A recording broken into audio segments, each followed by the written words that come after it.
हरिओम तत्सत। यह मिथुन लग्न की कुंडली है। सबसे पहले हम सूर्य से फलादेश प्रारंभ करते हैं। तो सूर्य इस कुंडली में तृतीय भाव के स्वामी है और पंचम भाव में विराजमान है। और यह राहु केतु शनि किसी भी ग्रह से पीड़ित नहीं है, परंतु यह नीच राशि में है। परंतु सूर्य 10 अंश तक ही नीच माने जाते हैं, उसके ऊपर हो जाए तो नीच का प्रभाव बहुत कम हो जाता है। इसलिए कुछ कठिनाइयों के साथ विद्या बुद्धि संतान का सुख प्राप्त होता है, पराक्रम में वृद्धि होती है, भाई बहन का भी सुख प्राप्त होता है। एकादश भाव में दृष्टि के कारण आमदनी बहुत अच्छी होती है। तो सूर्य का आप मंत्र जाप करें, जल अर्पित करें, सूर्य की आराधना करें, रत्न धारण करने की आवश्यकता नहीं है। चंद्रमा इस कुंडली में द्वितीय भाव के स्वामी है, धन एवं कुटुंब के स्वामी है और यह तृतीय भाव में विराजमान है। और इस पर भी राहु केतु शनि की दृष्टि नहीं है, जो कि उसको पीड़ित करते हैं, जिसके कारण पराक्रम में वृद्धि होती है, भाई बहन का सुख प्राप्त होता है, धन एवं कुटुंब का सुख प्राप्त होता है, धन का संग्रह होता है। और यहाँ से जब चंद्रमा दृष्टि डाल रहे हैं 9वें भाव में, तो भाग्य की उन्नति भी होती है। परंतु यहाँ देखिए चंद्रमा बिल्कुल कमजोर है, 27 अंश के हैं, इसलिए इससे संबंधित धन एवं कुटुंब से संबंधित बहुत अच्छा या श्रेष्ठ लाभ प्राप्त नहीं हो पाता है। और चलित कुंडली में जो चंद्रमा कहाँ आ गए, यहाँ आ गए। तो यहाँ आ गए तो दिखेगा कि राहु और केतु से पीड़ित हो गए, परंतु चलित कुंडली में राहु केतु भी तो आगे आ जा रहे हैं ना, तो इसलिए यहाँ तो चंद्रमा पीड़ित है नहीं। लेकिन जब चलित कुंडली में ये आगे आएंगे तो राहु भी चलित कुंडली में आगे आ जाएंगे। तो इसलिए न तो चलित कुंडली में पीड़ित है, न तो लग्न कुंडली में पीड़ित है, परंतु चंद्रमा 27 अंश के हैं, बिल्कुल कमजोर है। इसलिए चंद्रमा को प्रबल करना अत्यंत ही आवश्यक है। मंगल के विषय में चर्चा करते हैं। मंगल जो है इस कुंडली में आय भाव के स्वामी है और षष्ठ भाव के स्वामी है। और मंगल को स्वास्थ्य के लिए अकारक माना जाता है, यदि वह लग्न से संबंध बनाते हैं तब। और वैसे आमदनी के लिए अच्छा माना जाता है, नौकरी के लिए भी अच्छा माना जाता है। तो मंगल यहाँ देखिए तृतीय भाव में विराजमान है। और जिस प्रकार चंद्रमा पर कोई ग्रह की दृष्टि नहीं है तब तक, और मंगल पर भी किसी पीड़ित करने वाले ग्रह की दृष्टि नहीं है, गुरु की दृष्टि है, परंतु गुरु मंगल को पीड़ित नहीं करते हैं। तो और एक बात कि मंगल जैसे तृतीय भाव में विराजमान है, तो यह ऐसा बोला जाता है, माना जाता है, और बहुत सारे कुंडलियों में देखा गया कि मंगल यदि तृतीय भाव में विराजमान होते हैं तो भाई इत्यादि के सुख में कमी होती है। परंतु यहाँ एक ही ग्रह के फलादेश को आखिरी निर्णय नहीं मानेंगे, क्योंकि गुरु की भी यहाँ पे दृष्टि है। तो सबसे मुख्य क्या होगा यहाँ पर कि पराक्रम में वृद्धि होती है, भाई बहन का सुख प्राप्त होता है, आमदनी बहुत अच्छी होती है। और मंगल यहाँ से स्वयं के घर में दृष्टि डाल रहे हैं, जिसके कारण नौकरी में सफलता प्राप्त होती है, शत्रु पक्ष पर प्रभाव रहता है, ननिहाल पक्ष से भी सहयोग एवं सफलता प्राप्त होती है। और यहाँ से मंगल दृष्टि डाल रहे हैं 9वें भाव में, तो यहाँ शनि के घर में दृष्टि डाल रहे हैं, जिसके कारण भाग्य की उन्नति में कठिनाई एवं परेशानियों का सामना करना पड़ता है। और यहाँ से मंगल 10वें भाव में दृष्टि डाल रहे हैं। यदि यहाँ पे शनि नहीं होते तो पिता राज रोजगार के क्षेत्र में सुख सम्मान एवं सफलता का योग बनता, परंतु यहाँ शनि पर मंगल की दृष्टि, तो जिसके कारण पिता राज रोजगार के क्षेत्र में कठिनाई एवं परेशानी हो जाती है, भाग्य की उन्नति में भी कठिनाइयों का सामना करना पड़ता है, पिता से मतभेद भी हो जाता है, कार्य करने में या रोजगार करने में भी परेशानी होती है, या मन नहीं लगना, ये सब कई सारे कारण हो जाते हैं। तो इस प्रकार आपने देखा कि कोई भी ग्रह यदि अपने मित्र ग्रह पर दृष्टि डाल रहा है तब तो ठीक है, लेकिन अपने शत्रु ग्रह पर दृष्टि डालता है तो जिस भाव में दृष्टि डालता है वहां भी परेशानी होती है, और वह जिस भाव का स्वामी होता है उस पर भी परेशानी होती है। तो इसलिए यहाँ पे मंगल से संबंधित आपको उपाय करना अत्यंत ही आवश्यक है। मंगल का रत्न बिल्कुल भी नहीं धारण करना है, और इसका मंत्र जाप भी करने की आवश्यकता नहीं है। इससे संबंधित जो दान उपाय बताए गए हैं वह आपको करना चाहिए। बुध जो है इस कुंडली में लग्नेश है और चतुर्थ भाव के स्वामी है, पंचम भाव में विराजमान है, तो जिसके कारण विद्या बुद्धि संतान का सुख प्राप्त होता है, शारीरिक स्वास्थ्य सौंदर्य सम्मान प्रतिष्ठा में वृद्धि होती है, माता भूमि भवन वाहन का भी सुख प्राप्त होता है। और यहाँ से बुध एकादश भाव में दृष्टि डालते हैं, जिसके कारण आमदनी के क्षेत्र में भी सफलता प्राप्त होती है।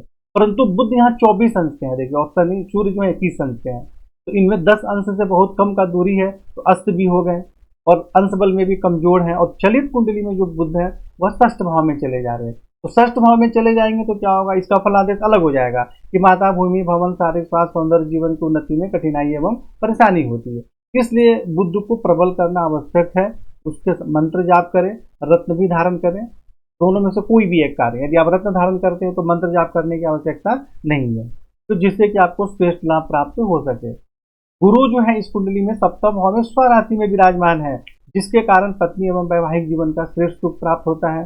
बिजनेस में, व्यापार में भी अच्छी सफलता प्राप्त होती है। पिता राज रोजगार के क्षेत्र में सुख सम्मान एवं सफलता प्राप्त होती है। एकादश भाव में दृष्टि के कारण आमदनी बहुत अच्छी होती है। लग्न में दृष्टि के कारण शारीरिक स्वास्थ्य, सौंदर्य, सम्मान एवं प्रतिष्ठा में वृद्धि होती है। और तृतीय भाव में दृष्टि के कारण पराक्रम में वृद्धि होती है। भाई बहन का सुख प्राप्त होता है। तो यहाँ गुरु जो है अच्छा ही लाभ दे रहे हैं आपको, और आप गुरु का मंत्र जाप इत्यादि कर सकते हैं। अंशबल में ठीक ठाक है, 20 अंश के हैं, तो आप इसका मंत्र जाप करें जिससे कि आपको श्रेष्ठ लाभ प्राप्त हो सके। शुक्र जो है इस कुंडली में द्वादश भाव के स्वामी है और पंचम भाव के स्वामी है, और यह चतुर्थ भाव में विराजमान है। तो अब शुक्र देखिए क्या हो गए, यहाँ से स्वयं से द्वादश भाव में विराजमान हो गए, और शुक्र का यह नीच राशि भी है। परंतु एक नियम यह भी है कि यदि लग्न से केंद्र में कोई ग्रह विराजमान हो जाते हैं तो उसका नीच भंग हो जाता है। लेकिन मेरा मानना है कि देखिए नीच का प्रभाव कुछ कम हो जाएगा, लेकिन पूर्णतः भंग नहीं होता है। तो यहाँ जो शुक्र है, और चलित कुंडली में क्या हो रहा है, शुक्र पंचम भाव में आ जा रहे हैं। चलित कुंडली में देखिए यहाँ प्लस लिखा हुआ है, एक भाव आगे चले जा रहे हैं, तो जिसके कारण नीच का भंग भी हो जा रहा है। तो यहाँ विराजमान होने के कारण माता भूमि भवन का सुख प्राप्त होता है, विद्या बुद्धि संतान का भी सुख प्राप्त होता है। और यहाँ से दसम भाव में दृष्टि के कारण पिता राज रोजगार के क्षेत्र में सुख सम्मान एवं सफलता प्राप्त होती है, और शुक्र से संबंधित कोई भी कार्य करने में बहुत अच्छी सफलता प्राप्त होती है। तो आपको शुक्र का मंत्र जाप करना अत्यंत ही आवश्यक है। दूसरी बात कि शुक्र जो है उसके साथ राहु भी विराजमान है, केतु की दृष्टि भी है, जिसके कारण कोई बहुत ज्यादा तो परेशानी नहीं होगी, लेकिन ऐसे योग में वैवाहिक जीवन में, प्रेम के संबंध में और इन सब से मिलते जुलते क्षेत्र में थोड़ी परेशानी होती है। इसलिए आप शुक्र का मंत्र जाप करें, लक्ष्मी जी की आराधना भी करें, राहु केतु से संबंधित दान एवं उपाय करें। शनि जो है इस कुंडली में भाग्य भाव के स्वामी है और आयु भाव के स्वामी है, और यहाँ शनि दसम भाव में विराजमान है, केतु के साथ विराजमान है। इस पर राहु की दृष्टि है और मंगल की भी दृष्टि है, देखिए यहाँ पर। तो शनि जो है, राहु केतु मंगल तीनों से पीड़ित हो गए, कहाँ जाके दसम भाव में, तो जिसके कारण पिता राज रोजगार के क्षेत्र में कठिनाई एवं परेशानी होती है। भाग्य की उन्नति में भी कठिनाइयों का सामना करना पड़ता है। इसलिए राहु केतु और मंगल से संबंधित दान एवं उपाय करना अत्यंत आवश्यक है। यहाँ से शनि दृष्टि डाल रहे हैं द्वादश भाव में, तो बाहरी स्थानों के संपर्क से सहयोग प्राप्त होता है। चतुर्थ भाव में दृष्टि के कारण माता भूमि भवन का सुख प्राप्त होता है, और सप्तम भाव में दृष्टि के कारण कुछ कठिनाइयों के साथ, बहुत ज्यादा ऐसा कोई परेशानी नहीं होता है, कुछ कठिनाइयों के साथ पत्नी एवं वैवाहिक जीवन का सुख प्राप्त होता है, और कुछ वैवाहिक विवाह में कुछ 2-4-5 साल का विलंब वगैरह हो जाता है। और ऐसे कोई वैवाहिक जीवन के लिए मत इतना जान लीजिए कि कोई परेशानी का योग नहीं बना रहे हैं। सबसे मुख्य परेशानी क्या है कि शनि जो है यहाँ पे राहु केतु मंगल के प्रभाव में है, जिसके कारण पिता राज रोजगार एवं भाग्य की उन्नति में कठिनाई एवं परेशानी होती है। तो शनि का आपको रत्न धारण करने की आवश्यकता नहीं है, इसका मंत्र जाप करें, बाकी जो उपाय बताए गए हैं वह उपाय करें, और राहु केतु मंगल से संबंधित दान एवं उपाय करें। अब राहु जो है यहाँ पे चतुर्थ भाव में विराजमान है, जिसके कारण माता भूमि भवन वाहन का सुख प्राप्त होता है। अष्टम भाव में दृष्टि के कारण स्वास्थ्य एवं आयु के संबंध में कुछ परेशानी होती है, लेकिन दसम भाव में जब दृष्टि डालेंगे तो पिता राज एवं रोजगार के क्षेत्र में कठिनाई एवं परेशानियों का सामना करना पड़ता है। द्वादश भाव में दृष्टि के कारण बाहरी स्थानों के संपर्क से सहयोग एवं सफलता भी प्राप्त होता है, खर्च भी अधिक रहता है। तो राहु से संबंधित दान एवं उपाय करना अत्यंत आवश्यक है।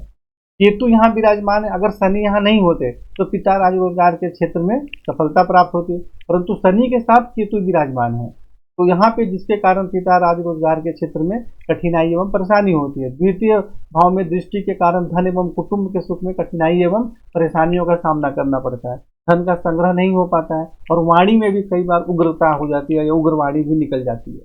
और चतुर्थ भाव में दृष्टि के कारण माता भूमि भवन के सुख में भी कठिनाई एवं परेशानी होती है। षष्ठ भाव में दृष्टि के कारण शत्रु पक्ष पर प्रभाव रहता है, विजय प्राप्त होती है, परंतु पेट में किसी प्रकार की बीमारी भी होने की संभावना रहती है। अब जैसे राहु का मैंने भूल गया था बताना कि चलित कुंडली में भी राहु पंचम भाव में आ जा रहे हैं यहाँ पर, तो जिसके कारण विद्या बुद्धि संतान के क्षेत्र में भी कुछ कठिनाई एवं परेशानी होती है। और केतु चलित कुंडली में यहाँ चले जा रहे हैं, आगे चले जा रहे हैं, तो जिसके कारण आमदनी प्राप्त करने में भी कठिनाइयों का सामना करना पड़ता है। अब आपको देखिए इसमें मुख्य रूप से क्या करना है कि राहु केतु और मंगल से संबंधित दान एवं उपाय करना आपको अत्यंत आवश्यक है। दूसरी चीज कि आपको बुध का और शुक्र का इनका मंत्र जाप करें, लक्ष्मी मंत्र का जाप एवं अनुष्ठान करें, जिससे कि आपको श्रेष्ठ लाभ प्राप्त हो सके। हरिओम तत्सत।